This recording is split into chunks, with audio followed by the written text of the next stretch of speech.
Have you been implementing electroculture gardening, but you haven't had the results you know are possible? You've seen all over the internet the amazing pictures and stories of huge vegetables, epic harvests in harmony with nature, but you just can't seem to crack the code when it comes to electroculture. Well, lucky for you, in this video, I'm gonna break down the top 12 most common electroculture gardening mistakes, and most importantly, how to fix them.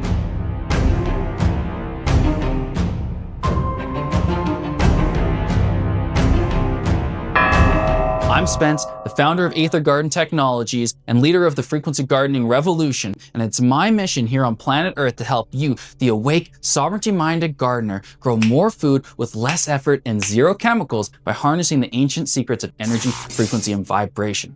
Now, electroculture is something that has been around for thousands of years, but has been intentionally suppressed by the Rockefeller agenda and big agriculture. Why? Because when you apply this powerful agricultural technology to your garden, to your backyard, to your food forest, to your homestead, you're gonna be able to grow epic harvests. The cool thing about electroculture is it increases yields, decreases pests, harmonizes the environment, pollinators love it, it allows your water to go further, better uptake from the soil into the plants, etc., etc., etc. Now, this is proven by science over the last 100 years. It's proven by gardeners all over the internet commenting and posting. But if you still haven't been able to have the results that you want, you're probably making one of these 12 mistakes. I'm gonna break this down for you step by step so you can go out and actually make the changes to your systems and start reaping some of these amazing benefits that the internet has been blowing up about. If you're new to the channel, I would love it if you would hit subscribe and like, because we're gonna be putting out all kinds of frequency gardening videos over the coming months.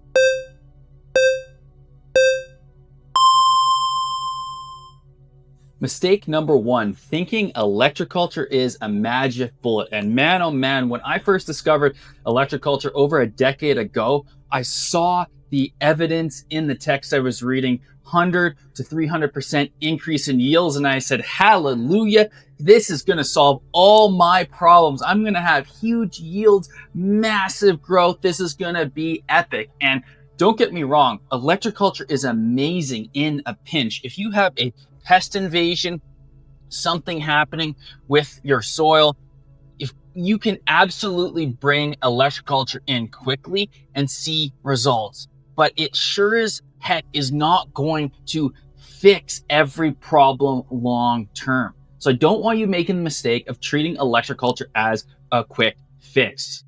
Here at Frequency Gardening, we really have what we call the holy trinity of thriving frequency gardening.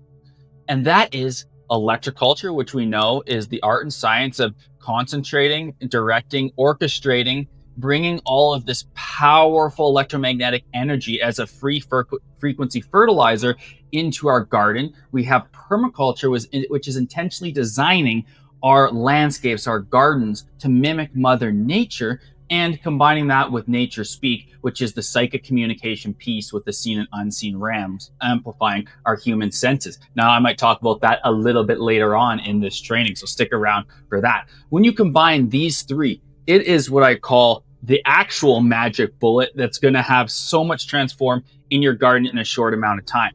But fundamentally, we need to start with permaculture. We need to start with building soil health. If you don't have healthy soil and you stick an electroculture antenna in there, sure, you might get a little bit of benefits, marginal increases, 10, 20%. It might fix a bit of your problems. But if you want those 100% explosions, the doubling, the tripling of yields, the singing pollinators coming back to where there weren't pollinators before, all these amazing things that happen with electroculture, you got to start with a healthy soil. You also need to have your game plan together for water. One of the fundamental permaculture principles is sink the water, slow the water, spread the water, keeping as much water as possible in the ecosystem. And guess what? As we're going to talk about in a mistake later on, the better the water is, the healthy it is, the more structured it is, the more crystalline it is, the more of that it is in the soil, you're going to have better results with your electroculture. We'll talk about that in a mistake a little bit later on in this training. And of course, we need to know sunlight. We need to make sure we're positioning things correctly. We need to make sure if we have a fruit tree, it's getting all the sunlight hours throughout the growing season that it requires. I had a tree that I inherited on some land that was an Asian pear tree, and it was actually planted very close to some massive cedar trees, 100-foot cedar trees. And when I started doing a sunlight analysis on this tree, I was wondering why it wasn't growing so well. It was because it's only getting 3 to 4 hours of sunlight for a couple months a year, and most of the time it's in the shade. So naturally, it wasn't producing nearly as much as other similar Asian pear trees would produce if they were in this area in sunlight. Yes, I did add Electroculture, a double Lakovsky coil, which we'll talk about as a system a little bit later on in this training. And yes, I managed to get about 25% more fruit the second year, which is amazing, right? Because I can't dig up this tree. I don't want to move it or kill it. It's established in a fairly rocky zone, so I wouldn't be able to transplant this. So yeah, I did increase some yields. And of course, there's the intention, the meditation, the unseen realm, communing with the devas of that tree that can help it grow more. All that stuff we'll talk about later on. We talk about it a lot in our Frequency Gardening Academy as well. That stuff is very important, but fundamentally, it's not getting the sunlight that it needs. So no amount of Electroculture is going to make up for that. Remember, Electroculture doesn't replace the fundamentals. It enhances them. Any organic gardeners who are having success out there will tell you you need a healthy soil biome with the right minerals, you need the adequate water, and of course you need adequate sunlight, and you need to factor in other different types of energy. Remember, Electroculture is just one tiny component of all the energy around there. Permaculture, even though it's not expressly talking about harnessing aether, looks at all of these different components as well. The wind energy, the sunlight energy, the water energy, the soil energy, et cetera, et cetera, et cetera. Everything is energy, frequency, vibration, as Nikola Tesla well established. Now, I want to take you into a little chart here that I made up showing some of the things that I want you to look at and analyze in your current garden, on your land, on your homestead, before you're installing the Electroculture. And make no mistake, you can install Electroculture simultaneously, but I want you to make sure that the fundamentals are there while you're installing the Electroculture. And if you're not seeing those results with Electroculture right now, this is an opportunity with mistake number one to back it up and tune into this little chart and make sure you've checked all of these out. And if you haven't fully dialed them in yet, work on this stuff right away, and you're going to see more results with your Electroculture. So of course, energy mapping, we talked about that. Observe the sun, the shade, the wind, the temperature shift throughout the days and seasons. Soil vitality, right? If your soil, it doesn't have the oxygen, the microbes, the organic matter, the charge, the aether, that positive negative charge is not going to move very well. So of course you need to compost, you need a mulching program. You want to avoid tilling all the time, considering going no-till, chemicals. You want to get aeration. You want the roots to be really alive and in the soil. You also want to work with the water piece, right? You want to harvest that rainwater, as we talked about. You want to fix the drainage. You want to have swales to capture and sink that water so your landscape is properly hydrated. Of course, biodiversity. If you're all monocropping, you're going to have a lower frequency of your plants. This makes it more susceptible to disease and pests. So you want to get biodiversity in there. If someone said, would you put the biodiversity in first or Electroculture? I'd always say put the biodiversity in first and then add the Electroculture. Thankfully, it doesn't have to be an either or. The point I'm driving home here is make sure those fundamentals, sunlight, soil, water, etc., are taken care of. And of course, in this final section here, designing and zoning, think of Electroculture as a layer on top of a functioning permaculture base, not something to replace it. Now, I will add the caveat that in some cases, there have been recorded results of Electroculture being a bit of a magic bullet. Remember, nothing is absolute on this earth realm. There's always exceptions. There's actually a book out there that looks into a very famous permaculture inventor that I might do a training on. Comment if you want me to do a training on Justin Christofoulou. He designed this amazing device in the 1920s and 30s, and there's a lot of sworn accounts, letters signed by judges, etc., verifying that in Australia, where these devices were very popular. Shout out to all our Australians out there. Let us know in the comments if you're from Australia. There's a huge Electroculture history within Australia. They were putting his Chrysophilu devices up and in very dry areas, running the wire, aligning it with magnetic north, as we're going to talk about in a mistake in a little bit here, and actually having a bit of a magic bullet and seeing, compared to the crops that didn't have these electroculture devices, massive increases, the 100 to 200% increases that year. So it can be a bit of a magic bullet. And if you have a pest invasion or something where you can't go and change that soil instantaneously, right? If you have a pest invasion on your cabbage, you're not digging up the cabbage, putting a bunch of mulch in, getting it all dialed up. You're mid-season. You just want to harvest your cabbage and have them successful to make your sauerkraut. Well, considering an electroculture antenna in that situation would potentially add some amplification. Remember, when it comes to pests, when it comes to disease,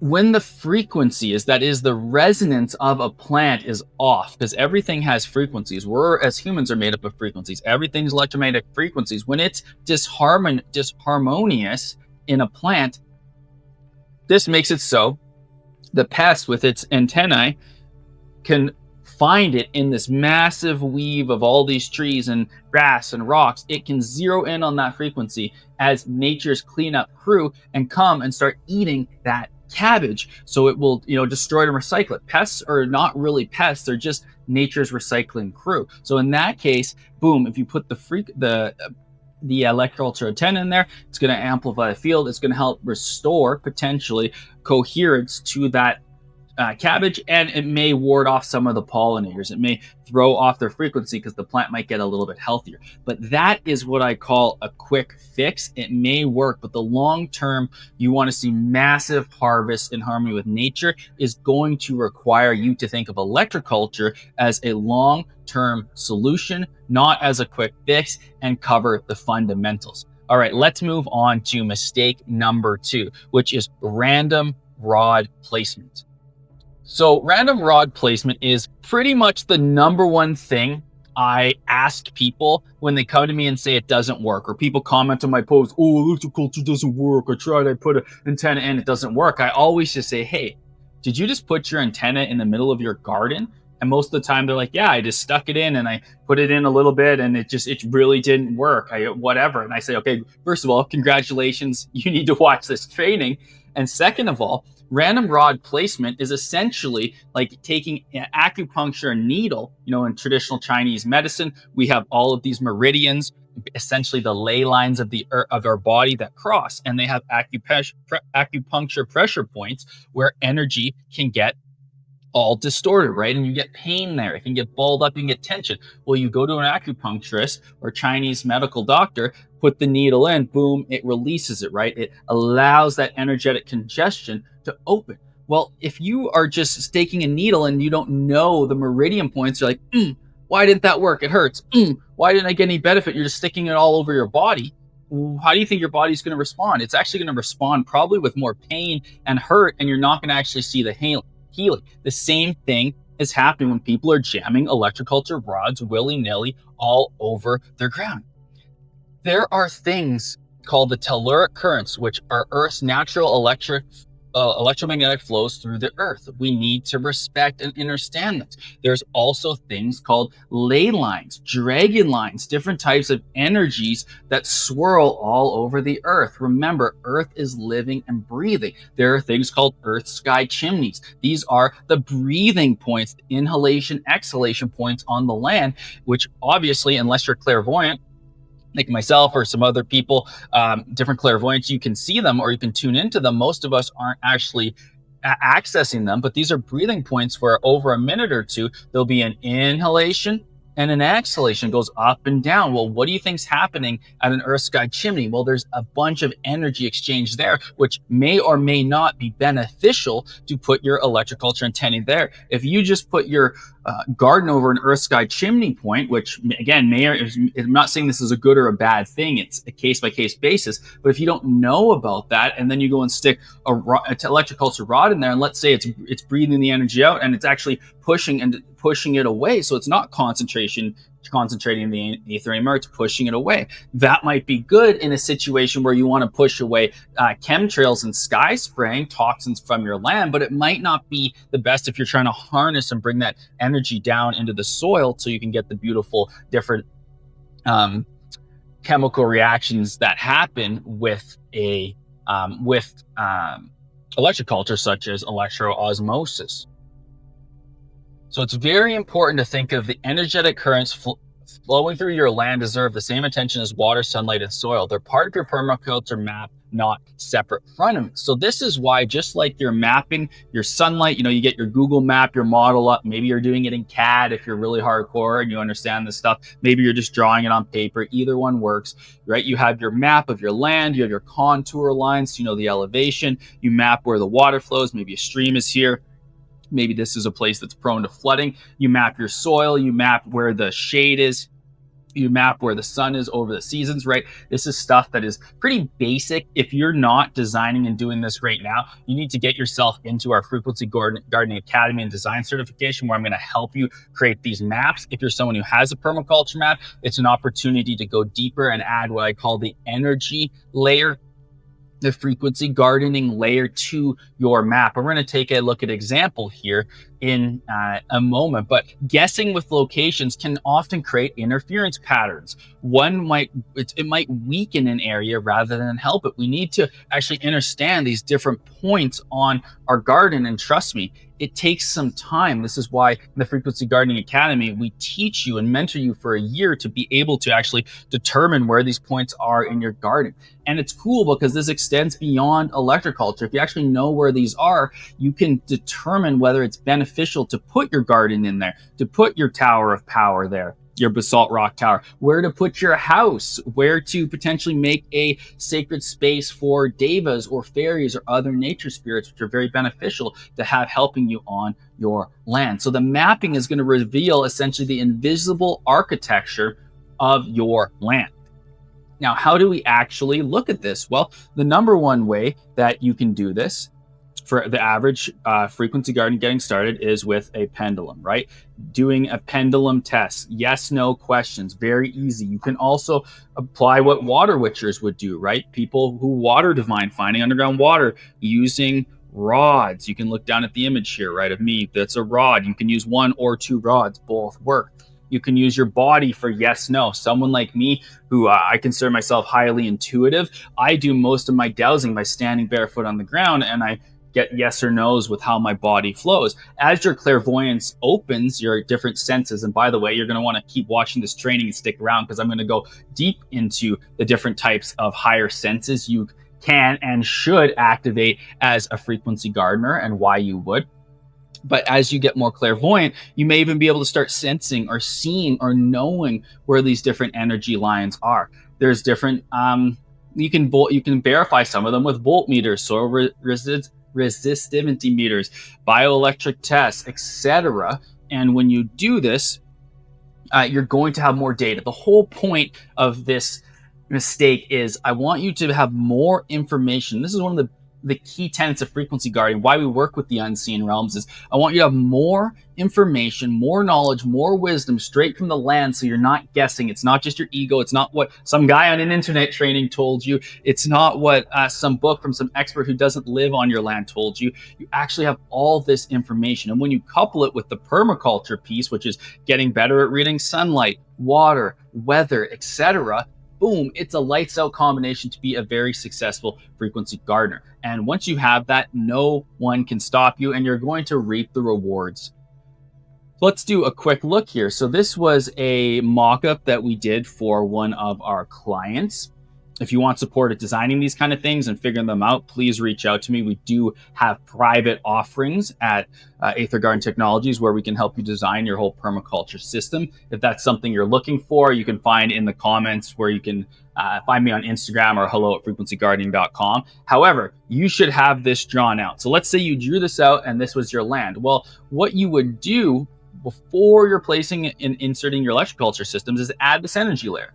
You would determine that this is a dragon line. Now, dragon lines are huge energetic swaths that often cut through your land. Why are they called a dragon line? Because invisible beings, dragons, right? Like dragons are not just relegated to myth and mythology, they're actual energies on this earth would typically go through here. Now, the cool thing is if you have a dragon line, it's often a very good place to plant. There's a lot of beneficial energies in there. You want to know that. You also want to do the water witching, right? To know where any underground water is. Not only because if you're going to put a new well, this is great, but because water can really raise the energy of that area, and it might not be the best place to put your house on. One of the number one reasons people don't sleep very well in their house if it feels very disturbed is because they're actually have their house over an underground stream, which raises the frequency to a point where the human body doesn't really like it. You'll also see in green here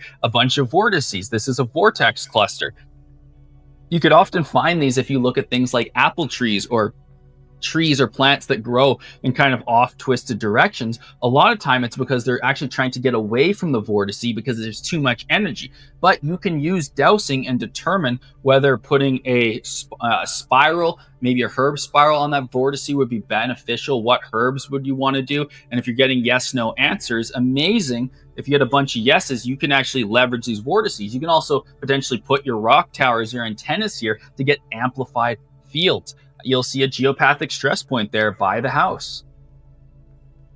So clearly this is overlapping what might be the living room. If there's a geopathic stress point here, wow, you'd want to do some work to mitigate that. You'll also see down in the right-hand corner, the southeast corner, noxious energy. So if you've determined that there's noxious energies here, you're going to want to make sure that you aren't doing a bunch of things in that area, or you're taking remedial actions. Remember, just because you have a geopathic stress point, noxious energies, doesn't mean that that land can't be used anymore. It just means you have to take the appropriate actions. And if there's noxious energies there, that's probably not the point to stick your electroculture and cultivate it into a massive new garden, which takes time, energy, and money. One of the big reasons I put out these videos is because I don't want you wasting your valuable time. I don't want you wasting your valuable money. And I don't want you making mistakes, especially type 1 mistakes, which would be if you were putting a new house, something that you can't rip down and move over the noxious energies. Let's say, oh, you decided you wanted to be over here because maybe your neighbor's over here and you wanted your house to be away from the neighbors. Well, if you put it on the noxious energies, that's going to not be great for you. It's not going to be great for your health. It's not going to be great for your kids or anyone in that home. And then, of course, over on the other side, we have the fairy area. As you become more advanced with devas and nature spirits, that is tuning and understanding that there's other beings that have traditionally been written out into myths, saying they're fairy tales, when in fact, these are beings that clairvoyants and people who are attuned have been working with for a long time. Well, you might want an area that is essentially a wilderness zone.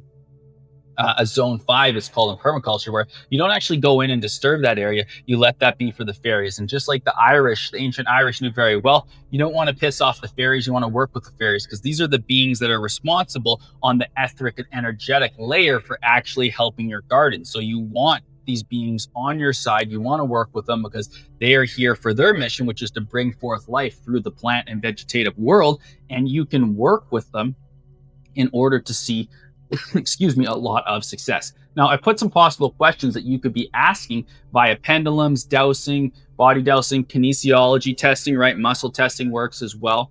It's just a simple way to access the quantum field. And the cool thing about being a soul in a human body is your body, when it's clean, it's drug-free, when you're open to these different layers, when you know that there's more than just meets the eye, right? Think of the color spectrum, right? We know that we only see a very bit of the color spectrum. As you become more clairvoyant, you're able to see more and more colors, and then you can start seeing these different beings. Of course, the religion and things like that don't want you knowing about this. Rockefellers don't want you knowing about this because this opens up a whole new realm of possibilities, and you're harder to control when you can access these different kinds of beings and energies and see things differently, right? Your consciousness is open, but you can utilize these questions. Is this location for the antenna in energetic harmony with the land? Okay, boom. Great, yes or no. Okay, if this location is a yes, this might be a place to put it in. Now, I will loop back and just say, essentially, dowsing is, because of the human body, is essentially you accessing the quantum field of information. It's you accessing God's source energy. It's you in direct communication in this highly tuned vessel that is the human body, getting information. And you don't have to take my word for it. You can start learning this, and then by extension, go out and practice and look at history. There's literally cave drawings from 10,000 years ago with people water witching with the sticks. This is nothing new under the sun. It's just been suppressed in the last 120 years, or to the fringe where we're just using it for water. But it's so much more than that. Finding water with your rods and dowsing is just 1% of what is possible. Other questions: is this the right location for my antenna placement? Is there a strong upward energy here? Is there a strong downward energy here? Would placing an antenna amplify my growth?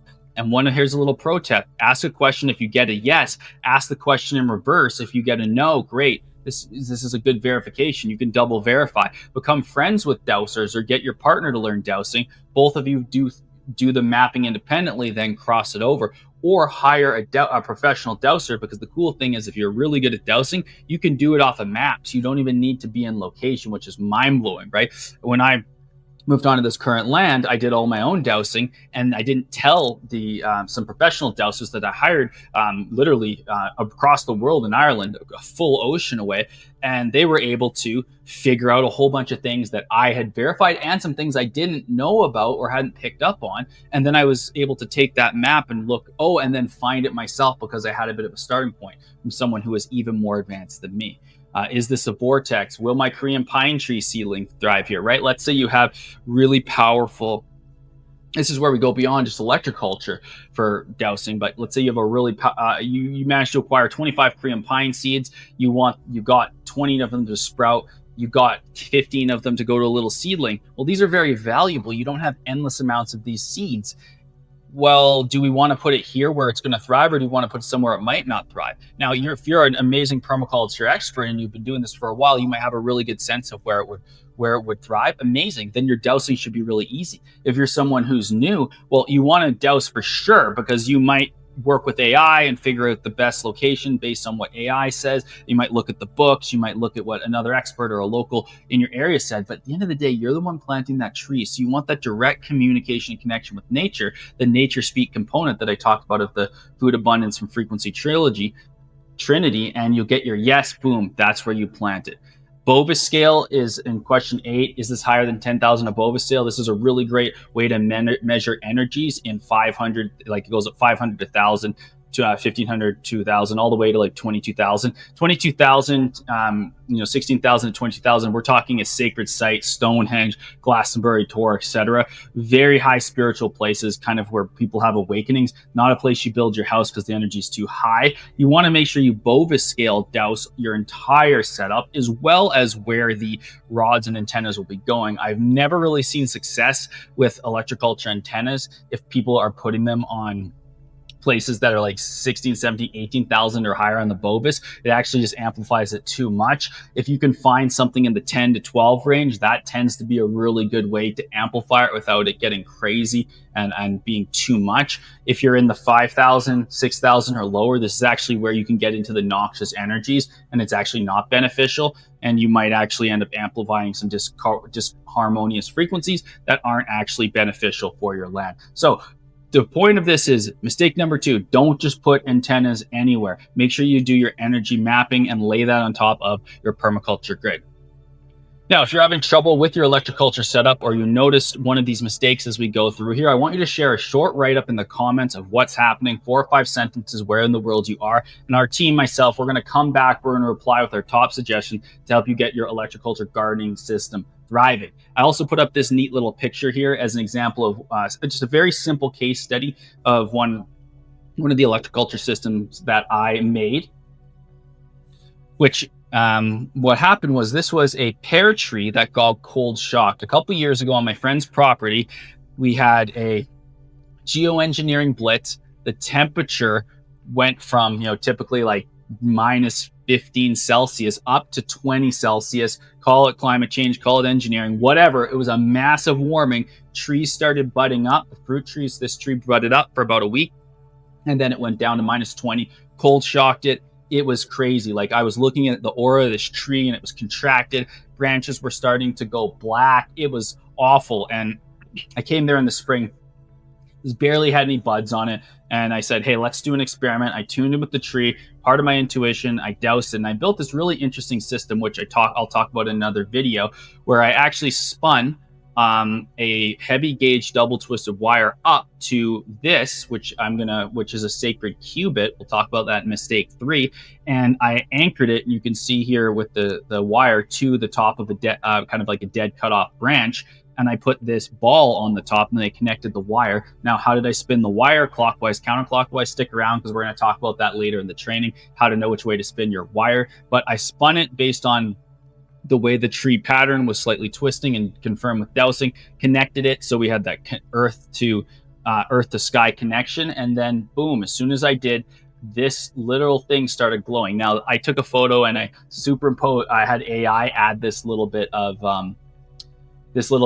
light. This is basically what I see now when it has coalesced over time. I can look at it and I see it emitting out of the tree. Well, the cool thing is the tree is thriving. It had the biggest yield a year ago that it had ever had, and actually got a yield that year, that summer, which was amazing. And now we have all this new growth, and it was an amazing case study for me personally, seeing the power of designing a system in harmony for that tree. And wow, it goes to show what can be done, and this tree is now happy to report it's thriving, and it's since become essentially a beacon that has amplified the whole permaculture garden around it, because in front of that, kind of by the road that's faded out, is all a beautiful permaculture garden, and she also grows squash and things like in there. Well, now this tree has become almost a living antenna itself, and amplifies by this connection through electroculture, the permaculture around it, the good soil, etc., and the nature speak, the dowsing piece that I worked with to ensure that it was correct for this tree. Before we go on to the next mistake, I want to take a moment to share with you an invitation that can change your life. If you're an awake, sovereignty-minded gardener who wants to create peace of mind for you and your family during these intensive times that we're having here on planet Earth, you're going to want to join our Frequency Gardening Academy. This is the world's only online training school and design certification that takes you into mastery of frequency gardening. That is combining electroculture with permaculture and psychic communication. This is your pathway to peace of mind, security, abundance, during, if you'll agree with me, these pretty crazy times on planet Earth. We're gonna show you how to build frequency gardens that protect against the geoengineering, that produce food and medicine year after year, while your labor and energy goes down, low maintenance, and your yields go up. This is going to be a game changer for you, because you will cultivate the skills and strategies that you can pass on to your family and future generations. This is going to go back into history, the things we're not even allowed to talk about here on YouTube and these other platforms, and bring it forward into a simple step-by-step path that's unique to you and your garden.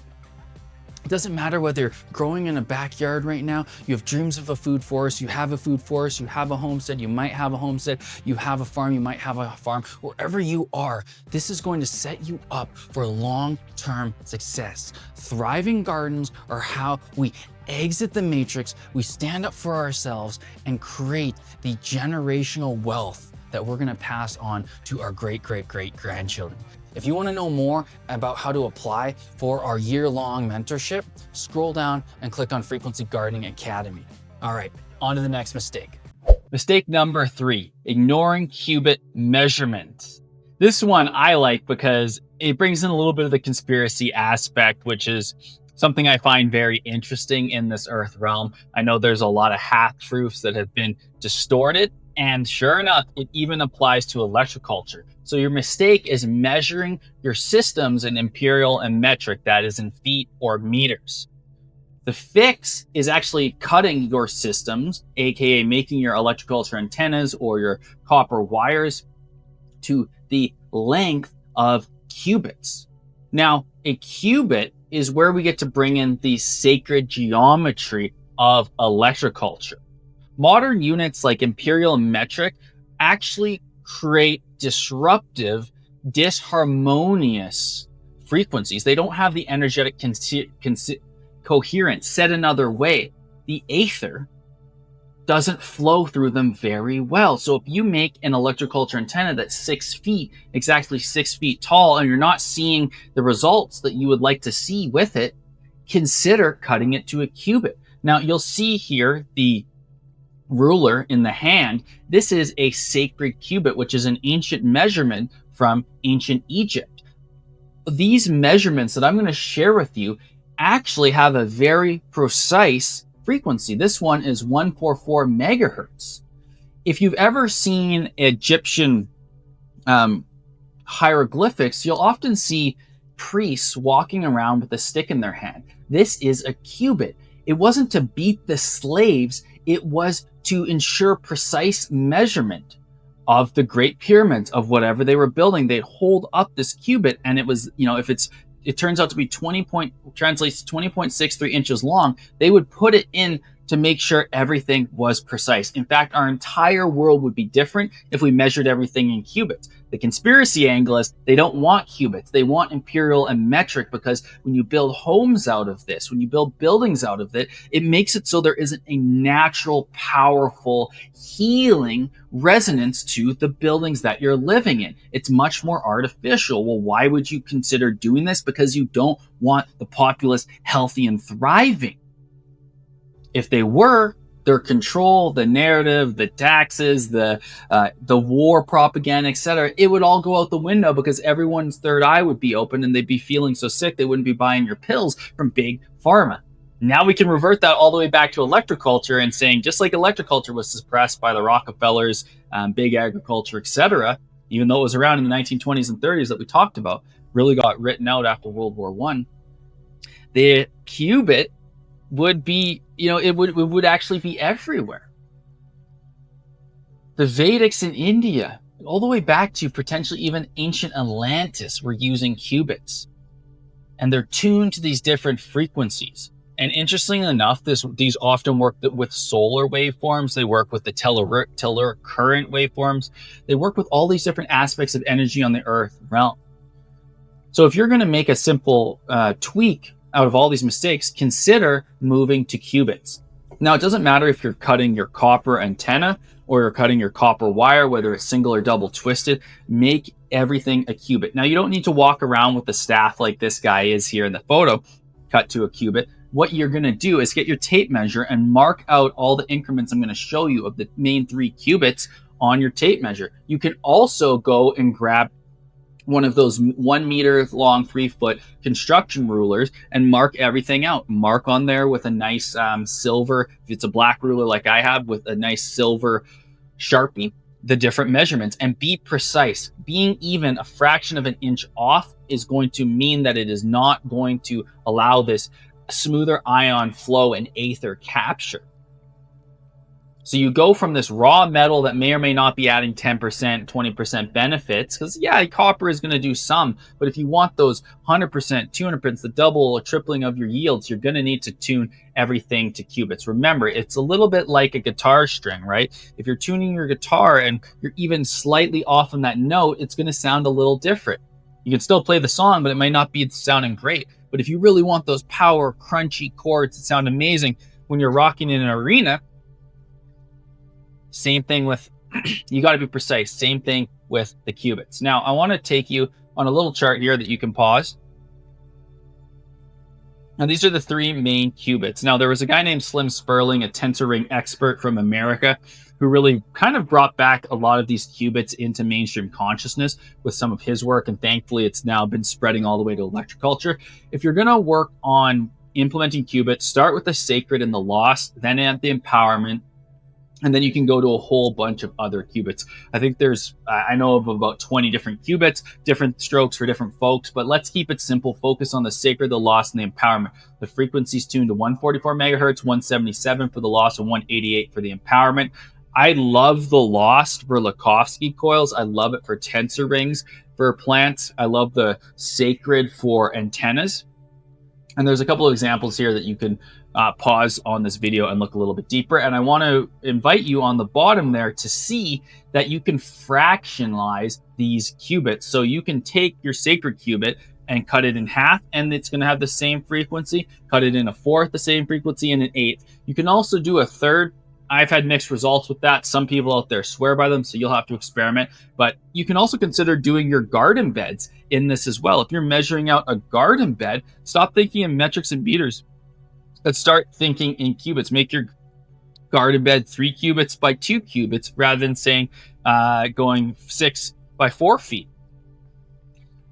It'll make a big difference, and it's a very simple tweak that you can add into your electroculture system, and including cutting your wires if you do it in ground as well. Now, a quick bonus for you is I'm actually going to put these slides down in the caption of this video, no opt-in required, so you can actually go and look at these measurements and what we talk about, these charts, and print them off. And shout out to anyone who is following us on Instagram at Frequency Gardening. So please come join us over there if you're not already there. Now, mistake number 4, using only antennas. When I first got into electroculture, I kind of only thought electroculture was only antennas, right? The text that is discovered from 1884, it was always talking about the antennas, and the Justin Christophilou device, right? It's an antenna up on a post. But the thing is, you don't want to rely only on vertical antennas in electroculture. It's much more broad on that. Different strokes for different folks, different strokes for different parts of your land based on what? Connecting with the land through dowsing, intuition, and meditation to make sure the right system is being put in the right place. There's different things you can do to fix this. You can combine multiple methods. We have antennas, rock dust, coils, structured water devices. It's not about single antennas, but whole systems design. You want to harmoniously tune the network of your frequency devices, which we're going to talk about a list here, your soil, your plants, your insects, your animal, the people, and the whole electromagnetic field, so it works together in resonance. Now, the cool thing about electroculture is it gets really fun when you have a few of these different tools available at your disposal. It's just like you might not always design your garden bed in the same way. You might do a keyhole garden, permaculture style. You might have a circular garden. You might just use raised beds that are 3 feet by 5 feet. There's a lot of different things you can do with your design that in the same way that you don't only have to use antennas. So here's a couple images. On the left, we see the harmonizer. I don't think I spoke to that one too much earlier, but if I did, this is a galactic wash tub harmonizer built by my company, Aether Garden Technologies, and in collaboration with a good friend of ours, Munis Magica. Go follow his YouTube. Amazing guy when it comes to tensor technology. And this actually includes the sacred, the lost, and the empowerment qubit in one. And essentially, this is an electroculture system we designed that cleans the aether, it creates a very coherent electromagnetic field, and then brings it down into the ground where it then spreads out and radiates. So this is a bit more of an advanced antenna design that we've created. There's not too many of these in the world. It works extremely well. But then in the middle, we have a bit more of a advanced antenna. This is ones that we often design for our clients. So if you'd like one of these custom antenna masks, please reach out to me, hello@frequencygardening.com. Let us know that you'd be into one of these masks. We produce these specifically tuned for your land. This one, I believe, is a sacred cubit. So the metal piece from here to the top is a sacred cubit. The cross piece is a half sacred cubit. This is a capacitor. That creates a little bit of a battery effect. Then we have the vertical antenna wires here that are copper, aluminum, and zinc, which pick up on the etheric currents in the wind. And then over here, as we'll talk about later on, we have some simple magnet technology. And then we have the curling down a copper post. So we have both the copper post and also the copper wire. So you can build your antennas as complex or as non-complex as possible. But just to think that just a copper rod in the ground, it might not be the best thing for the situation. We also have paramagnetic basalt rock cones here, which are really great. These will create a toroidal field. As you become more clairvoyant, you will see a toroidal field coming out, and it's impacting all the strawberries around here. We also have tensor rings. We have Lakovsky coils. We have paramagnetic towers, which this is a very small version of it. We have copper spirals. We have in-ground wires and systems. We have magnets, orgonite, right? Resin devices that create toroidal fields. Crystals and stone circles. Building big stone circles can amplify vortexes in your electroculture setup. We got structured water devices, returning water to its original crystalline state. We have earth batteries. active electroculture systems, meaning most of what we've been dealing and talking about is what would be called more passive, right? Just harnessing the aether. But you can have active electroculture systems where you're actually running it off of the electricity in your wall. We have Rife machines, radonic devices, sucor punches, cloud busters, and earth pipes, right? Part of a successful electroculture setup for many of us is keeping the toxins from the sky, spraying geoengineering off of our land, or mitigating, neutralizing them with technologies like cloudbusters. And then we also have the human intentional field, which I think is ultimately the most important, powerful electroculture device out there. And that is you. Different parts of your land, as we've learned, are going to respond differently. Maybe you've doused and you have a big energetic vortex that's spiraling up this way, bringing energy up. Well, maybe this big antenna is not what is required, and you want to plant just some. Maybe you want to plant some different types of berries there, and it's going to be a little while. You're just going to leave it and let it grow, and you'll come harvest it once a year, sort of thing. Well, you can douse, and you can douse through this whole list and determine, well, is there anything that would be beneficial? And maybe you realize that it would do well with an orgonite pyramid, right? So you're going through with your dousing, and show me a yes if an orgonite pyramid would be beneficial to these plants surviving long term. If you get a really clear yes, which for me is often a rock forward, amazing. You can also douse, while we're on this topic, for the direction of wire. Maybe you've determined that you're going to put one of these bigger systems up. Maybe you purchased this from Aether Garden Technologies, and now you're adding the copper wire going down, connecting it to the ground. Well, most of the time we'll go counterclockwise, as we'll learn about later in the training, but you can actually use your pendulum and determine which way it is, because when you're tuned in, it will spin in the direction that it's going. Oh, wow, look, that's interesting. It's actually going counterclockwise. Cool. Well, let's check it. Is this a counterclockwise vortex? Yes. Okay. Should I make my spin my wires counterclockwise? Yes. Okay. Amazing. Well, it's cool if you have an earth sky chimney like I talked about, where it's the breathing in and out. If you're really dialed in, and this for many of us takes a little bit of time, but you'll actually see, oh, look, it's going this way as it breathes in, and then it kind of calms for a moment, as earth sky chimneys do, and then it goes the other way.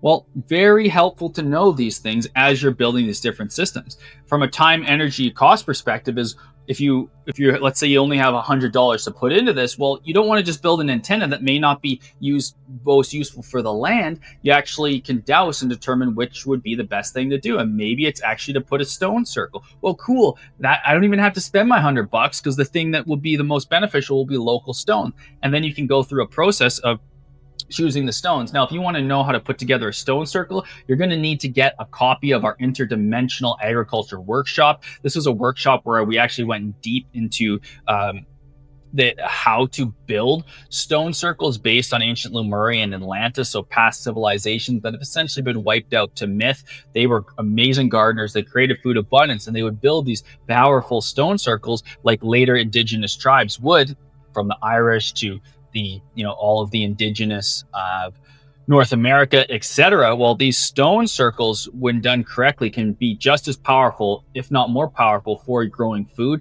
than some of these antennas that you'll see on the left here. If you want to know how to select the stones, etc., you're going to want to get that copy of the interdimensional agriculture training.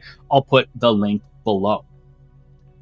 Couple more images for you. So this is a Irish round tower. It was specifically designed for amplifying the energy of a vortex. They're all in vortexes. A guy named Dr. Phil Callahan did a lot of great research on these, measuring the paramagnetism of them and how they use the magnetic field to create the toroidal effect. And still to this day, I think there's about 65 of these round towers in Ireland left, many of them on islands.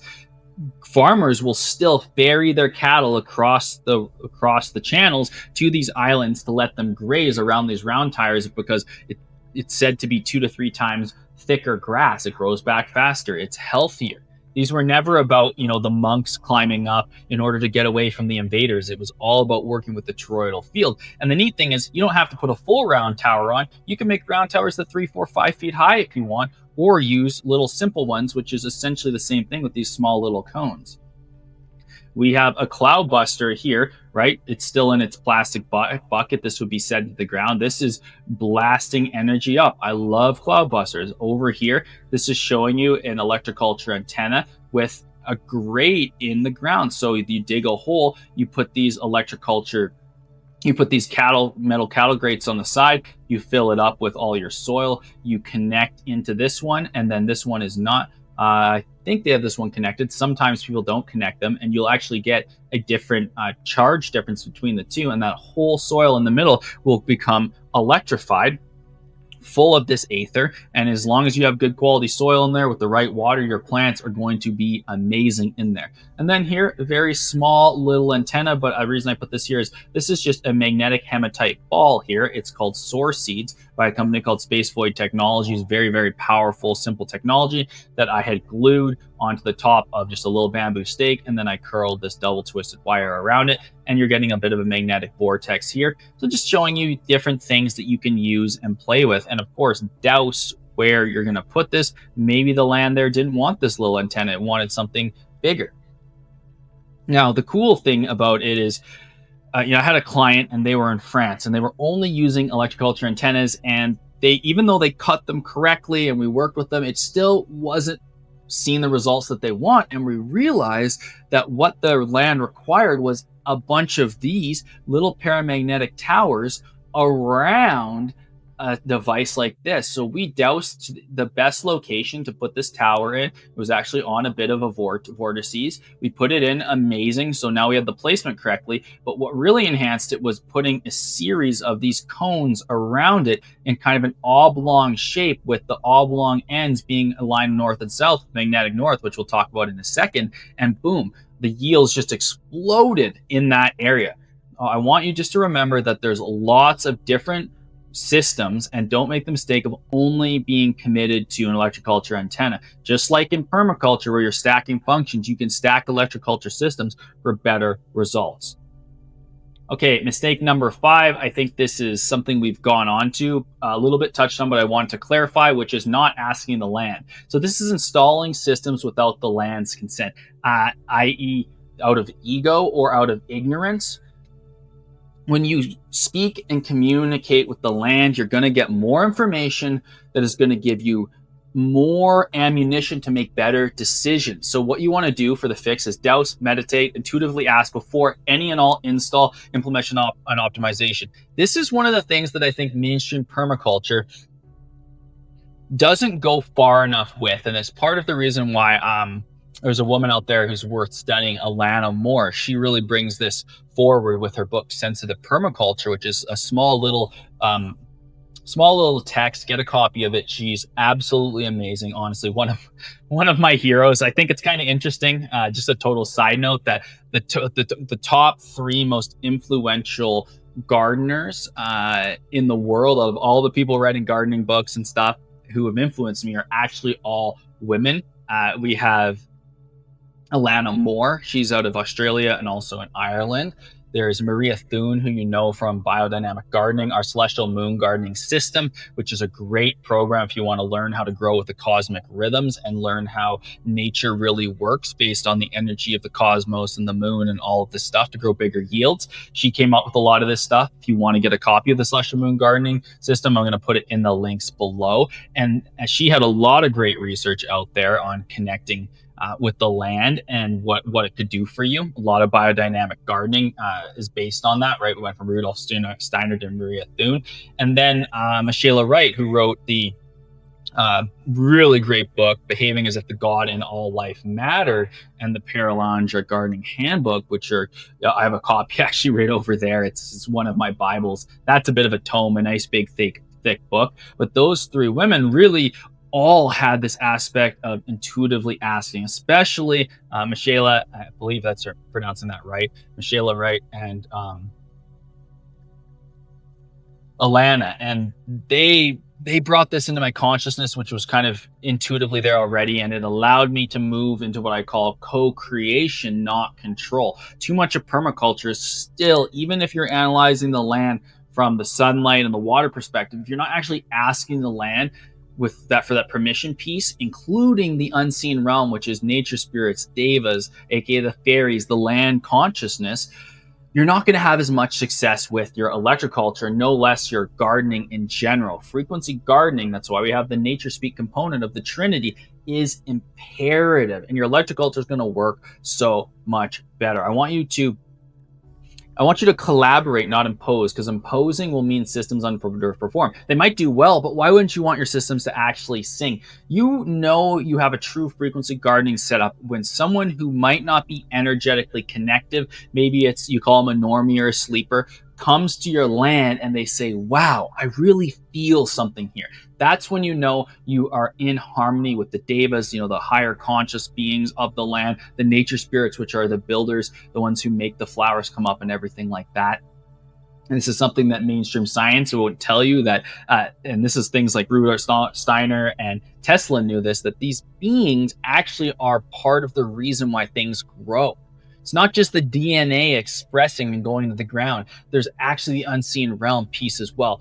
And I want to hammer home asking these beings, asking the land, even if you don't want to connect with nature spirits and devas, just ask the land as a whole. There's an interesting thing that happens when humans, and this is why it's co-creation, delineate boundaries. If you have a parcel that's 5 acres and it's your land, especially if you say this is now the Johnson's family farm, when you put that intention into that delineated boundary, a conscious being will form and essentially be birthed that looks after that land.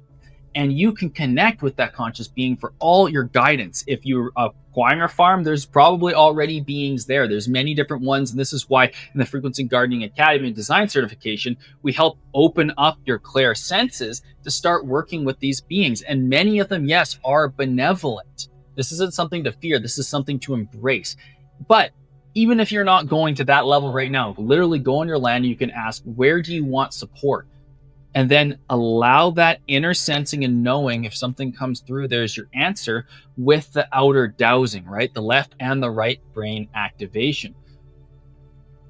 This reminds me of a student in the Frequency Gardening Academy who was in Chile, and this person was pretty spiritually tuned in. They were well on their way with clairvoyance, clairaudience, but they were feeling resistance in a certain area of their land. It felt off. I asked them, like, what does it feel like? They said, it's kind of like when I cross over this boundary into this part of the land, it feels a little bit like I'm in a haunted house, is the only way they could describe it. And they then doused it, and they were able to, over time, with the developing their abilities, realize that there were multiple murders that had taken place on this land. So it actually was haunted, and nothing was growing well there. And the people on the farm didn't really want to be in that area because it felt off, and animals would never go in that area. They didn't even see many pollinators in that area. Well, they went through a process of clearing this, and now they have an amazing garden there that doesn't even have any electroculture in it, that is absolutely thriving because they were able to ask the land and clear this. This is the power of what's possible. So if you're someone who just bought land, you definitely need to go through and ask the land what's happening. And if you're someone who's on land and you want to take the next level, again, you want to ask the land. Now let's look at a few different things here of what you can actually do. Right, so we have how to connect interconnection for frequency gardeners. Number one, meditation.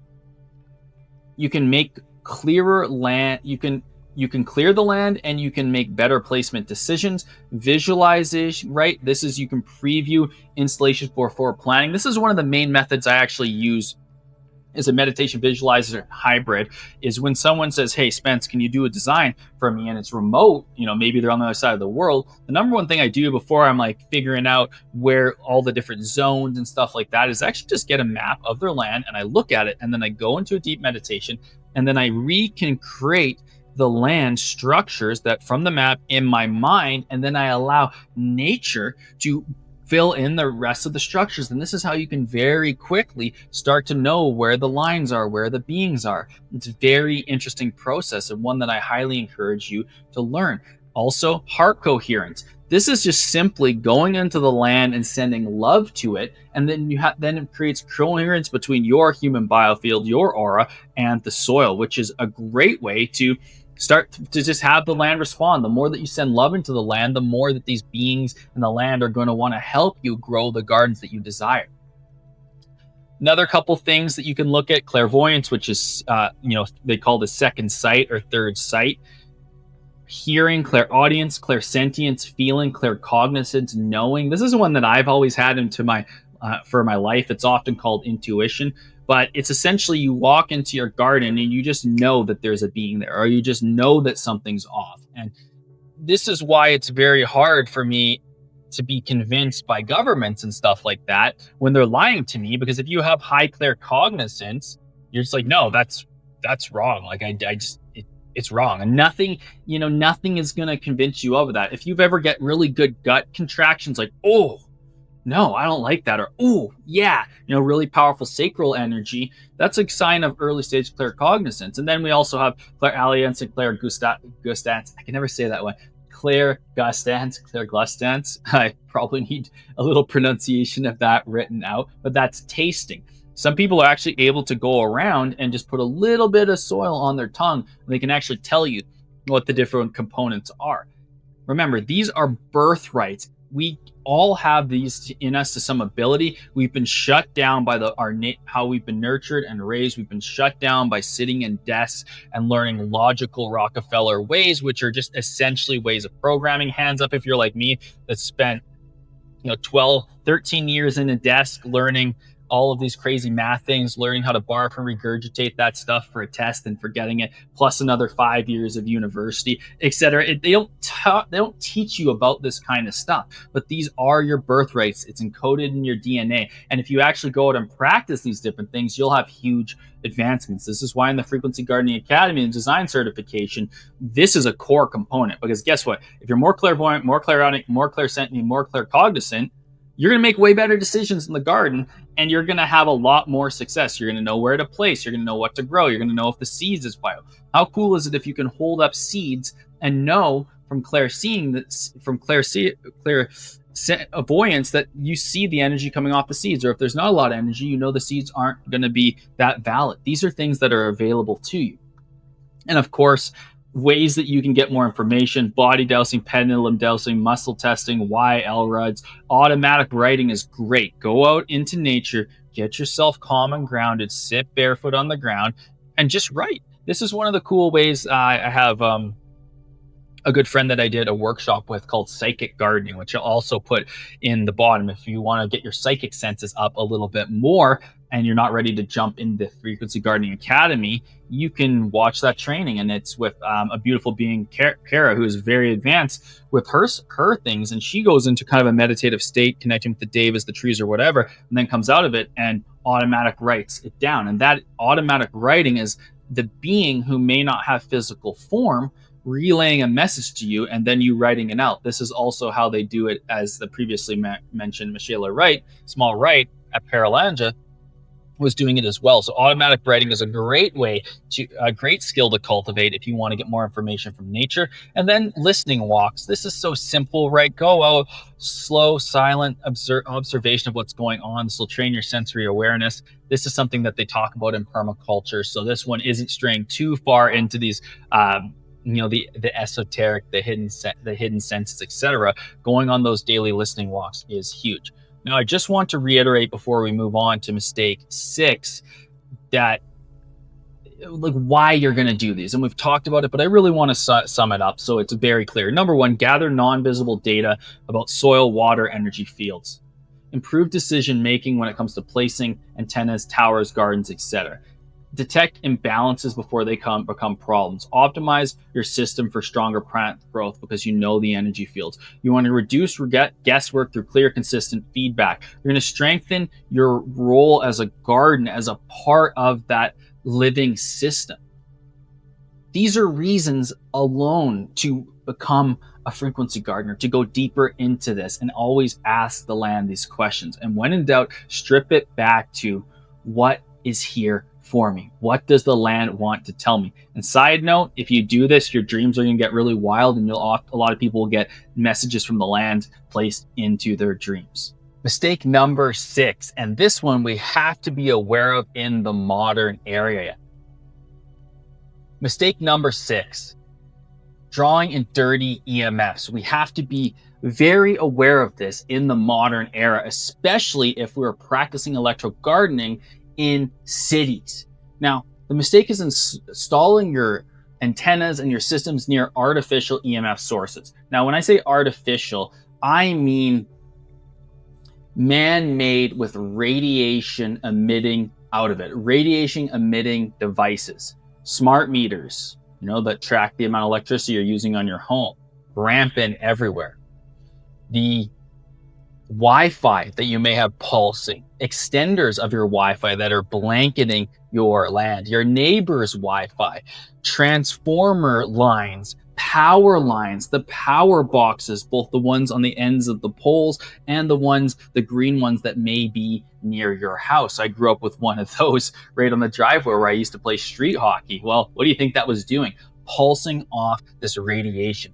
Plants are proven to not do as well around radiation sources. Now, everything is EMFs. Your EMF, IMF, the whole Earth realm is just layers and layers of these electromagnetic frequencies. However, a lot of them, what I call non-native or artificial or dirty EMFs, are essentially just ones that don't benefit life. They make your cells of plants and humans contract, become sickly. The blood doesn't flow as well in humans. The sap doesn't flow as well in plants. The life force gets diminished, and we live in an EMF soup. There is a great book out there called The Invisible Rainbow. I highly recommend you check it out. It will change your life when it comes to these non-native EMFs. And what happens is your electroculture, especially antennas, will amplify the surrounding frequencies, whether they're good, as in beneficial, the beneficial atmospheric energy that we want, or bad. A lot of times people's systems are amplifying the Wi-Fi, they're amplifying the radiation, and then they strengthen that negative field. They make it worse. This is why when people say, hey, my electroculture didn't get the results that I want, I say, hey, do you have any of these non-native sources around? And if so, have you mapped how far that frequency field is? Because you certainly don't want to be putting your vegetables in that zone. And if you're in an area like a backyard in a city, maybe you have some raised beds in the backyard, well, you have to build the electroculture system with that in mind. Very, very important, because when you draw in these negative and when I say negative, I don't mean like literally the negative ion. I mean just non-beneficial. So I'll use the term non-native. I don't want to confuse you. It'll damage your soil microbiome. It'll mess up how water transfers in your soil, all of which make your composting go slower. You have all of a sudden this distorted hydrogen bonding in the plant water. The nutrient uptake isn't as well, and all of a sudden it's worse than it was better. This is why sometimes people say, hey, I did electroculture and it made it worse. Well, a lot of times it's because of this number 6. So what do you do? Well, first of all, just like we've talked about adding your frequency map of all the beneficial vortexes are there, on top of that permaculture map, you now need to layer in what I call the radiation layer or the radiation zones. So you know this before you're installing your antenna. How do you do this? Well, you get a tri-field meter. This is a great meter. This is the TF2. You can get it on Amazon. It's a couple $100. It's absolutely essential if you are going to be committed to not only better health for you and your family, but also for electroculture. Go around simultaneously on your property and map where it is. Get a reading next to the smart meter, then back up 2 feet, get a reading, get another reading. All of a sudden you can figure out where that zone of influence extends to, and then you don't plant in there. If that is an area because you have limited space, then you take remedial action. And we'll talk about some of the ways you can remediate these EMFs, essentially knock them out or transmute them.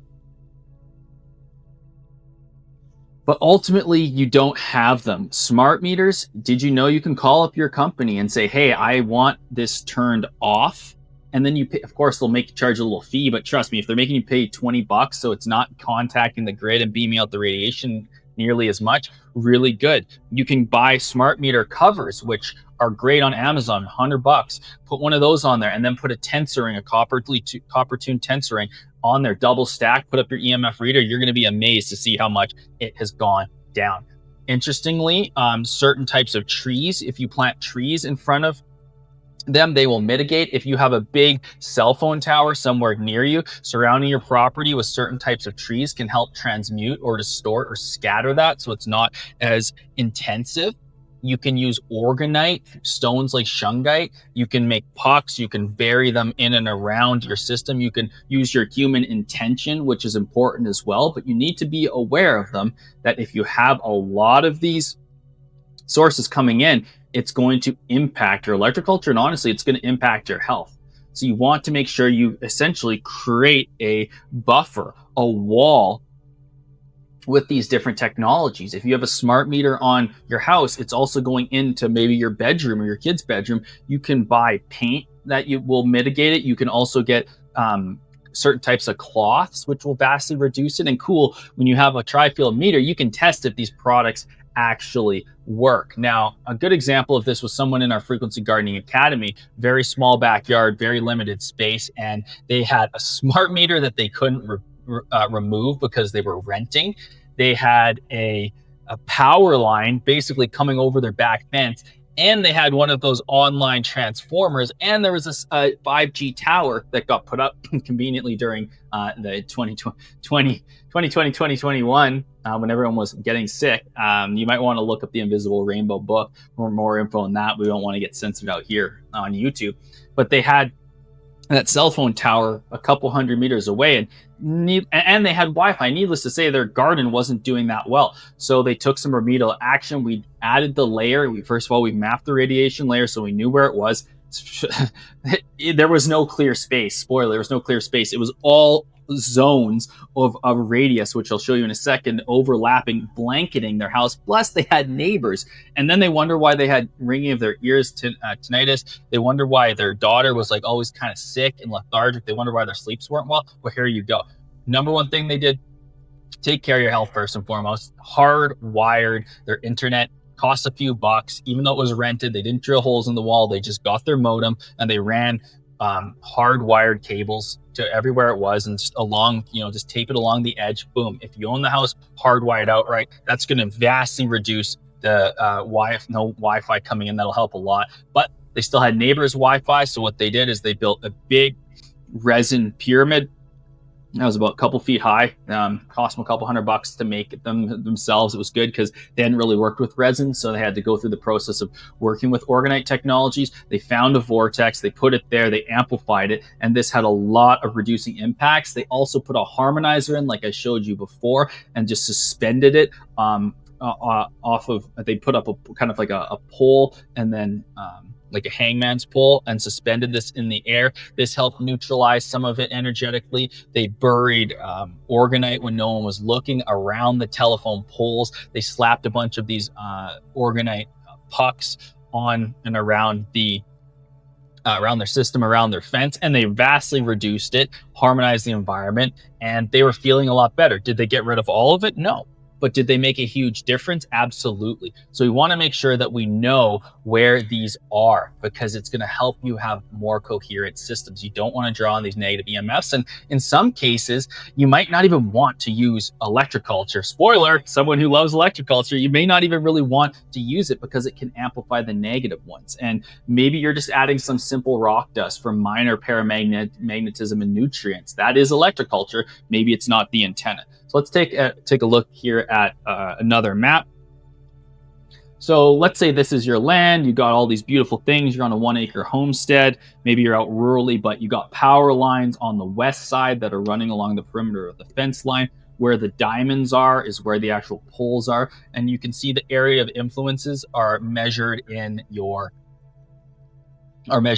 purple. Now, let's say, hey, you don't have $200-300 to get a tri-field meter. Well, what do? You dowse it. Use as an opportunity to use dowsing to determine where the radiuses are of all these things. You can also see some overlap between the herb spiral and coming off the Starlink, right? Starlink Wi-Fi, massive EMF amount. Spoiler alert, if you're someone who's put solar panels on your roof, you're hold the tri-field meter up there and you're going to wonder why you're not sleeping that well. If you have solar panels on your roof, you're literally cooking yourself unless you have proper EMF shielding. You might want to look into that because that is not good. I would never put solar panels on my roof. If you're in a city and you want to try and get solar panels to reduce your cost, you better be factoring in a big, thick mitigating layer underneath that. Otherwise, yeah, you're probably going to have some health problems. The companies that sell you the solar panels won't tell you that. If you got a Starlink on your roof, you're going to want to do some mitigation. I've had to use Starlink being rural at times. You have to take the necessary steps. Ideally, don't put it right on your house. Put in a pole in the yard or something a little ways away. Power lines coming in, you can see here impacting the greenhouse, impacting the pond and the water. Over here, we got solar panels impacting the herb spiral. And if we put an Electroculture antenna in here, well, that EMFs may be coming into the copper and being amplified. The first step is awareness, knowing where these zones are. The second step is taking the mitigating action and then testing it from there. Of course, over here, you see what happens. New 5G tower comes in, your nice permaculture garden and tree starts dying off and in the bottom. And just go search EMFs and plants on Google. You'll find some really nasty stuff out there. These things aren't good. They're going to sell it to us. We have 5G, 7G coming. We got the Starlink high altitude balloons that are in quote unquote in space. Again, we won't get into that on here, but either way, they're beaming us and it's making us sicker. Read the invisible rainbow and make sure you're aware of this when it comes to your Electroculture systems. And as a bonus, I don't usually share this, these kind of stuff outside here publicly, but I did film a comprehensive video training answering a question from someone inside our Frequency Gardening Academy design certification, where they asked about how to mitigate power lines. And I did, I think, about a 30-minute training on what I would do if I were them. So I'm going to make that available in the caption. We'll send you off to a private link, and we'll help you with this, because EMFs, especially when they're non-native, are super bad for plants. They're really bad for life, and I want to make sure that you are set up for success. So for that's a gift from me to you, and you'll also get a taste of some of the things that we workshop on our community support and implementation calls if you're a member of the Frequency Gardening Academy and Design certification. All right, let's get on to mistake number 7, ignoring the Parasol Effect, aka antennas being blocked by trees and structures. What's the fix? Keep antennas clear and open to the sky. I like this little quote I came up with. When trees and walls, the sky deny, your antenna's charge begins to die. So the Parasol Effect is well known and documented in science. I think we need to shout out someone who brought it very forward into the Electroculture space. And that is Yannick Van Doorn, a great Electroculture pioneer and researcher of the modern day. He really brought this into the consciousness, so we thank him for that. And it's the idea essentially that if you have structures that are taller than your antenna, or your antennas are too close to these structures, you're not going to receive the same amount of atmospheric energy, because it's essentially being collected or taken up by the trees. Trees love atmospheric energy, right? Their antennas themselves, that's how they grow. But if you have big buildings as well, walls, stone walls, houses, they're going to distort the amount of atmospheric energy that can be captured. So if you have antennas, you want to make sure they're away from things that are taller than them. Otherwise, their antenna efficiency is going to drop dramatically. The walls, they absorb the atmospheric electricity. It's essentially shading out the energy that can be received by the Electroculture system, similar to how light gets shaded out. You need to have vertical, clear access. When you stand where your antenna is, make sure there's nothing around it. It's a little bit like that Starlink I alluded to. If there's trees in front of it, it's not going to get a big connection to the sky. Here's a good friend of mine. This was an Electroculture install where we put a Electroculture copper pyramid here. And you can see we put it in the middle of the land, so it's not getting a affected by all of the trees. This is about a 2-acre plot cut into the side of the mountain with trees everywhere. Well, we put it in the center. First of all, we doused it so we had a good location. And second of all, we kept the parasol effect in mind. We didn't put this right next to the greenhouse, even though we got a hit that this could be a vortex, because we knew that even if there was a vortex amplifying it, it being against the greenhouse would block a lot of that atmospheric energy, that aether, and would reduce how much that antenna can capture. So make sure you don't put those antennas too close to buildings. Otherwise, your system isn't going to work nearly as well. Here's just a quick example. You can see here the antennas down here, a mini antennas down here, rock towers here. They're not receiving much of this atmospheric charge because it's coming under the house. It's getting kind of blocked and eaten up by the house. Some of it does flow over. It's getting a bunch of it is coming up from the tree. Yes, there will be a little charge here. There will be a little charge here. There will be a little charge here, but it is not going to be nearly as much as could be. And a lot of times people say electroculture doesn't work, and then I ask them, well, where's your antenna? And it's right beside a house. It's a couple feet from a house wall. Well, there's a big answer why it is not thriving. All right, let's move on to mistake number 8, which is magnetic north misalignment. The mistake is aligning your systems to true north or not factoring in the south-north flow of the telluric currents of the Earth at all. And the fix is to use magnetic north and to realign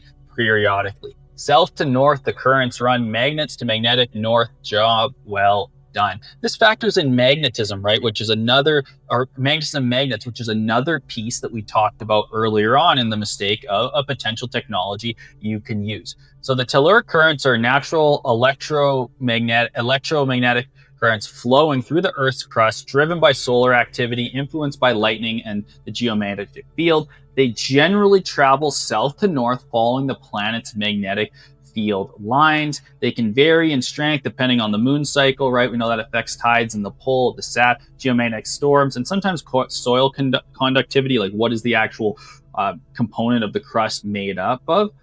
However, if you have healthy soil, it's going to conduct that telluric current very well. This is why I said earlier on, healthy soil is key. With your electroculture systems, you're tuning into the atmospheric energy, the aether, but you're also linking it with the telluric currents of the Earth.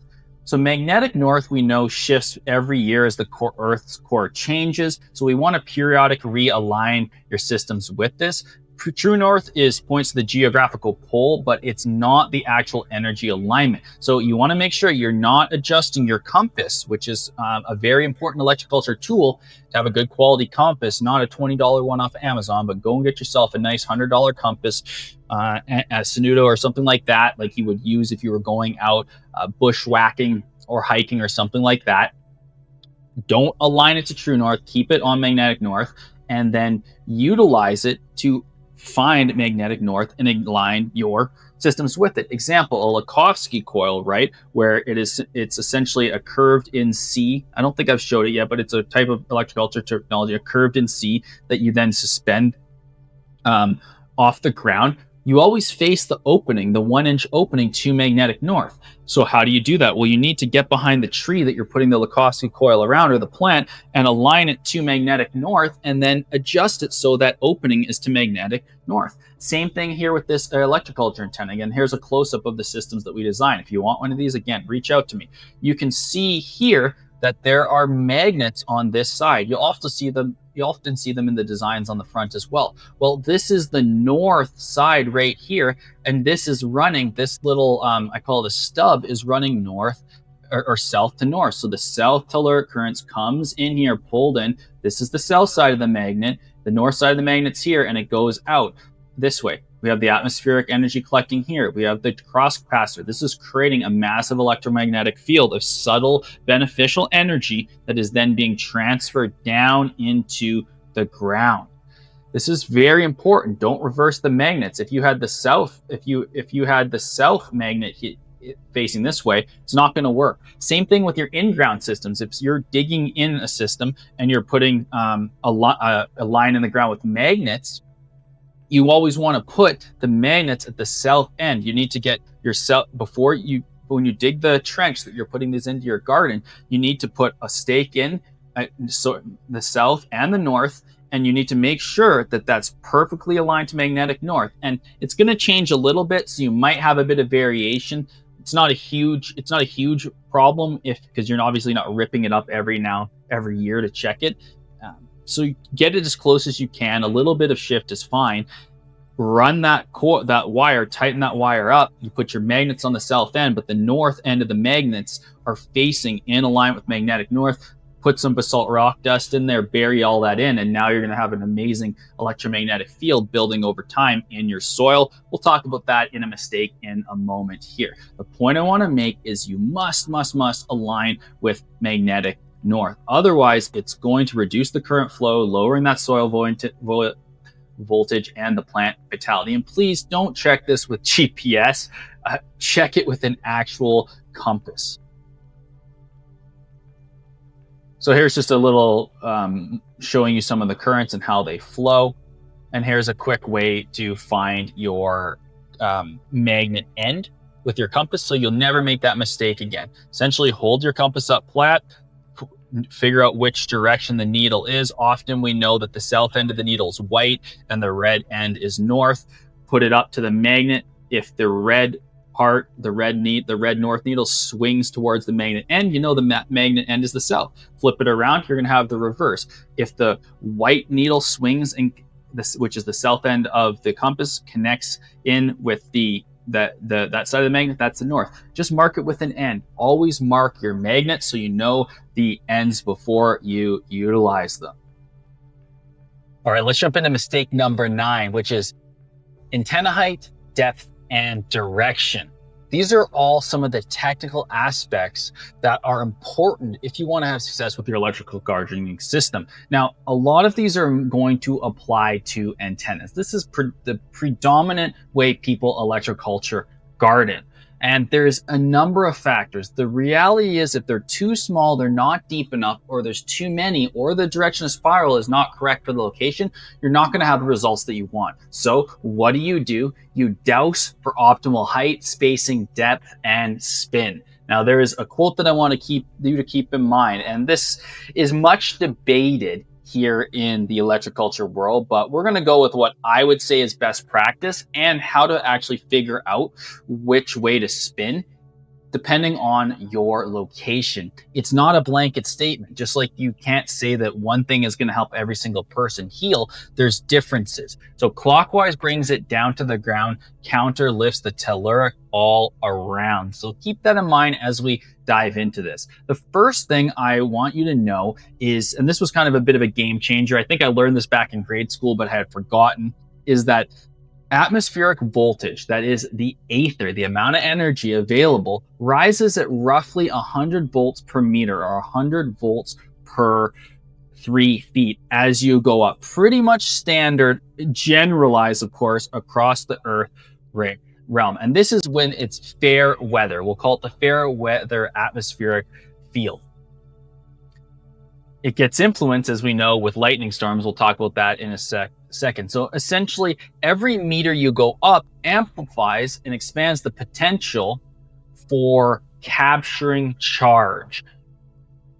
So if you have low antennas, short antennas like the one in this photo, you're not going to capture as much charge. Why? Because the first meter off the ground usually has a lot of turbulence. There's a lot of energy moving around it. It can be discordant. There's a lot of humidity and something called electrocultural drag. So if you have those little tiny antennas that you'll see on Etsy and Amazon being sold, they're only going to help you so much because it's not connected to the more stable atmospheric field above. So if you're not having the success you want, step back and say, hey, are my antennas high enough? Now, we know that higher antennas can have drawbacks. They can actually pull in negative, dirty EMFs as well, non-native EMFs. So you have to dowse for this. Remember, we talked about it.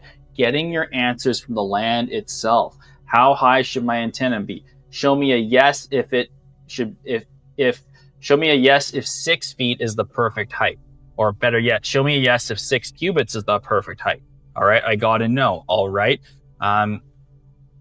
Show me a yes if my antenna, the perfect height for my antenna is more than 3 cubits. Yes, okay. And you can narrow it down. Is it more than 5 cubits? No. Is it 4? Okay, great. Is it this location? And you can very quickly map everything out in depth. Now, another challenge that people have is they're not burying them deep enough into the ground. We need lots of soil to copper contact, regardless of whether it's copper wire or a copper pipe. This is going to allow that aether to come down and transfer into the surrounding soil via electroosmosis and ion migration, which is going to energize the roots and the microbial life. I like to say for every foot you are above the ground, minimum 3 inches below, ideally 6. So if you're going to go up 6 feet, you want to make sure you have at least a couple of feet into the ground. Not only does it maintain balance to the actual antenna itself, it's going to have that good ground connection. You want to have a really good ground connection. Now, we also know that I'm laughing because it's always in the comments. Which way do you wind your wires? Do you twist them clockwise? Do you twist them counterclockwise? The generally accepted practice, which I must agree with, is you want to twist them clockwise if you're using an antenna, because that is going to radiate and ground the atmospheric energy down. Now, this is generally accepted for the northern hemisphere, collecting the sky into the soil. Now, the reverse counterclockwise is winding the other way draws the charge up. So this can be good if you actually want to amplify the telluric currents. Now, how do you validate this? Because not everything is generalized. Well, you go back to the pendulum or your dowsing. Show me a yes if my antenna should be round counterclockwise. No. Okay. Show me a yes if it should be. Okay, great. You get that. Also, as you get more attuned with this, place it over the location and say something like, show me the directional spin of this exact location. Well, if your pendulum starts spinning like this, great. Now you know it's clockwise. This is the cool thing about pendulums, is they spin, so you can get that very easily. This is not something that's talked about nearly enough in electroculture, but I want you to know that. You also need to factor in the vortex and the location of nature spirits, because they will tell you if the location is spiraling up like this and it's very powerful.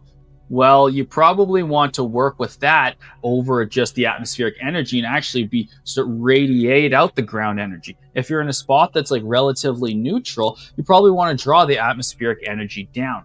So there's no one right way. However, generally 90% of time, just go with clockwise. You're probably going to have the best results. If you're not having the results that you want, potentially spinning it around. Now, when you're spinning, here's a pro tip. I'll use my pen here, but what you're going to do is hold your pen up, pretend you have an eagle's eye view, and you're looking down at this pen from the top. You can even turn your bigger antennas on the side and look it down like you're looking down the barrel of a gun. When you're looking down, clockwise is going spiraling downward to the ground, right? Clockwise is spiraling down. So if you're at 12 o'clock, it's getting lower at 3 o'clock, it's lower at 6 o'clock, it's lower at 9 o'clock, it's lower at 12 o'clock, it's lower at 3, and it's going all the way down. The reverse could be true. If you're spiraling counterclockwise, it's spiraling up. So if it's down, you're looking from the top, it's here, you're going this way. 3 o'clock, now it's higher at 12 o'clock, it's higher at 9 o'clock, it's higher at 6 o'clock, it's higher at 3 o'clock, it's higher at 12 o'clock, etc. But again, douse it. Now you can do certain things where you can actually put coils together and go up and down. And this is more of like an Igania coil, like you'll see in future trainings. Now that's a little bit more complex, so I don't want to go too much into that one, just because let's stick with the basics here. But you can combine clockwise and counterclockwise, and what you get with that is a standing field that then radiates out from there. And you'll often see these in really fancy antennas at the mast, at the top of the antennas, the mast, combined with other types of wires up there. Now, a big thing you want to make sure is don't overcrowd your antenna. Too many antennas can actually cancel each other out. So make sure you have good spacing. How much spacing? Well, map the zone of influence of each antenna on your map so you know how much it is, and then douse. If there's a little bit of overlay, there might be a little benefit. There could be. They don't always cancel each other out. There could be a benefit, but you don't want a bunch of antennas clustered together. Now, something to remember, generally accepted, is if your antenna is 6 feet high, you're now going to have 6 feet of radius all the way around of area of influence. Or 6 feet high means it's going to be 6 feet out. So that's diameter, right? So 6 feet up, yeah, radius is what I meant to say. Here I am. I need to go back to grade school, apparently. So you got your 6 foot antenna, then put that down on the ground, 6 feet this way, 6 feet this way. So your whole diameter is now 12 feet. How do you know the radius, the area of influence? You douse it, but also see how your plants grow, because you're going to have big growth around the antenna likely, and then progressively outward. But again, sometimes plants don't want to grow in the immediate area as well because it's too concentrated for them and it actually needs to go out. And this is where we actually need to factor in what plants are being planted with what antenna. Again, spoiler alert, some plants respond better to electroculture than others. Some can get overwhelmed by that specific vortex. So we need to actually douse and figure out which plants to place and where. Can you see how this is no longer just a cut and dry, super basic science? It's an art form and a science. This is as complex. It can get as in-depth. It can get as technical as organic gardening, as these different other types of gardening. So frequency gardening is something that must be studied, practiced over time. If you want help with the specifics, come into the Frequency Gardening Academy design certification, and you'll get a feel over a year how to really do this. And then you can go and share those skills with those around you. It's an art form as much as it is a science. Another thing to be mindful of is over time, you're actually going to have more field of influence, but I think that's a future mistake. So I'm going to talk about that one in a second here. I want to show you another cool method to figure out how to determine the location of that specific area. And that is looking at nature herself. Just like permaculture, we always want to look at the spirals. We always want to look how nature shows you the location. If you're somewhere that has daisies, this is one of my favorite ways to determine, is actually look at which way the sacred geometry of the daisy spirals. You can go into the center and you want to get the general sense of how it is spiraling. So go to the center and radiate outward. If it's spiraling like this, great, count clockwise. If it's kind of spiraling like this, counterclockwise. Sometimes it's a little hard to tell. You'll get better time.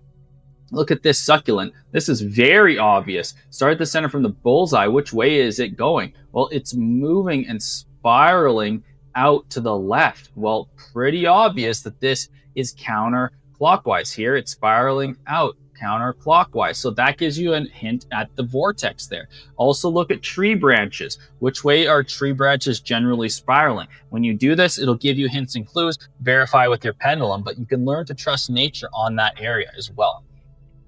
Here's just a simple drawing I made to give you an idea. So here's your bed, your antenna, here's your round tower. So right along the ground, they're getting their 100 volts, 200 volts, 300, 400 volts right there.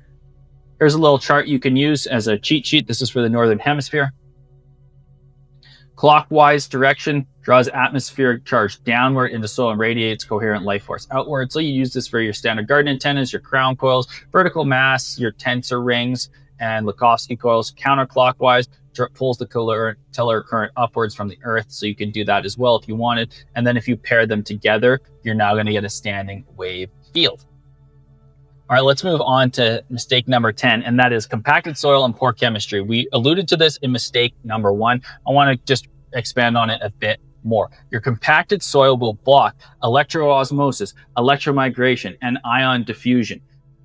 Pretty obvious if you see compacted soil, not a lot grows in it. It's not loamy, it's not fluffy. It's hard for a lot of plants' roots to penetrate down. That's why in hard compacted soil, you'll see pioneer plants that are able to drive a taproot down and break up the soil before other life will start growing there. If you have a compacted soil, you're not going to get the moisture into that soil that allows for all of that electrokinetic phenomena to occur. So what you need to make sure you're doing is you don't have compacted soil. If you're someone who's tamping it down like this, well, you're going to want to break that up. I put this image here, not because this is something I recommend doing, but just to give you in mind that when you compact the soil, you're not going to have nearly as much ability for your electroculture to work. We also know oxygen is one of the most paramagnetic substances on Earth. That means it draws in a slight magnetic charge. So it's carries this electromagnetic charge through the pores as it navigates in your soil. So if you want to have a very powerful electromagnetic field, you want your soil to be able to get oxygen in it. How do you do that? You need to have space in it. Some people will broad fork. If you're not doing no-till, some people will rip the soil. I never agree with ripping up the soil too much because it very much disturbs the charge. If you're putting an in-ground system in, the wires in the ground, it's important to do it once and then let it work, because ripping stuff up is going to hurt your soil's life force. It's going to hurt the microbiome. This is a reason why there's the no-till revolution out there. If you don't know much about no-till, it means you don't dig into the soil hardly at all. You just layer a bit of compost plants into it and let it do naturally. Remember, nature doesn't. If we're permaculture, remember, nature does. We want to think about permaculture and nature culture. Excuse me. Let me back that up. We want to think about permaculture and mimicking to design in harmony with nature. Nature doesn't rip up soils unless it's a catastrophic event. We don't want to do that as well. So considering doing no-till will probably make your electroculture work well. Yes, there will be a point when you dig to put your antenna in, but this is another thing I wanted to say, and it is not moving your antenna that often. And this is leading us into mistake number 11, which is expecting instant result and neglecting system maintenance. So expecting an immediate transformation, similar to what we talked about with the magic bullet. Want to remind you and drive it home again. So it takes years for the electromagnetic field to stabilize. Therefore, if you're taking your antennas in and out all the time, just like if you're digging up the soil, it's going to be disruptive, very disruptive. Here's an in-ground system in this image that would then be buried. Obviously, it's got the magnets pulling the charge. It's kind of a cool, more advanced system here. Well, once that's buried, you don't want to dig that up. You don't want to disturb the soil, and that grid is going to build up a charge for up to 7+ years. This has been proven in science, electroculture science, over and over again. So you don't want to move it. If you're someone who's clairvoyant, when I put an electroculture antenna in, maybe that harbonizer I had showed you, I can see the field building, and it gets more and more crystalline over time, and it expands a little bit if there's more electricity in the air, if the field changes because of a storm coming or something. But it keeps the same general shape. If I take that thing and disconnect it from the ground, that field immediately gets essentially distorted, and I put it back in the ground, it has to start rebuilding. So please make sure you're putting your systems in the right place and not moving them repeatedly. Otherwise, you're not going to have the most potential, and you have to think long term. When you put in a system, like if you hire Aether Garden Technologies, we come and put in a system, or we design a system and send it to you and you install it, we want it in the right spot from the get-go. Just like when you put a house or a big garden, or you're doing permaculture earthworks, so putting a pond in, you don't want to mess that up. You need to get it right from the beginning, because you don't want to move it. Do not be moving your systems willy-nilly. It builds with time. And of course, you want to make sure that you clean your system. A lot of times we get patina from the oxidization, which can sometimes impact the flow. Not always, but make sure you clean, just using a little bit of vinegar and salt, potentially once a year, a little bit of lemon juice, and clean off your copper. Not only will it look better, but it's going to flow better over time. Don't rush this. Make sure you get a great placement from the get-go, and you're going to have more results. And finally, the final mistake is ignoring water. We talked about this earlier. You're overlooking how important water is in the electroculture system. If your soil is not hydrated, it will certainly not work that well. The more that your soil is not hypersaturated but moist, the more that your electroculture system will work. And you want to give your electroculture system quality water, fluoride free. I don't know, this can be hard to do with the stuff coming down from the sky spraying. You want to make sure that it's structured. If it comes from a well, or it comes through plastic pipes, or even a hose, getting a structured water unit like this, very simple. This is called the GrowPro by Space Void Tech. It's one of the cheapest, best magnetizing systems out there. You might have heard of Plant Surge. That can go as well. But I love it when water goes through anything round, like in here. because it brings back its crystalline state. It makes it move from H2O to H3O2, which is something that Dr. Jared Polak studied quite a bit, the fourth phase of water. You want the fourth phase of water going into your drip lines, etc., and into your ground. It's going to make everything work better. So with that in mind, these are the 12 mistakes that I hope you are now not going to be making and that you are going to learn from this training and begin to apply. If you have any questions, of course, go ahead and drop them. Thank you so much for watching this training. If you found value in our frequency gardening videos, please go ahead and subscribe. This shows us that you want us to create more content. We've got big plans for YouTube and putting out more of these trainings, so let us know that it resonated. If you have any questions or comments, drop them below. I'll answer them personally. And if you're an awake sovereign gardener who's ready to take the next step into the frequency gardening revolution, activating those epic harvests in harmony with nature, please scroll down and click on the Frequency Gardening Masterclass. This is our foundational activation course where I'm going to show you everything that I've ever learned about frequency gardening behind the scenes in real time. This is all the stuff that I can't share on YouTube because it's probably going to get censored out. So scroll down, join us. Frequency Gardening Masterclass is your next step, and I'll see you on the inside. Thanks for watching.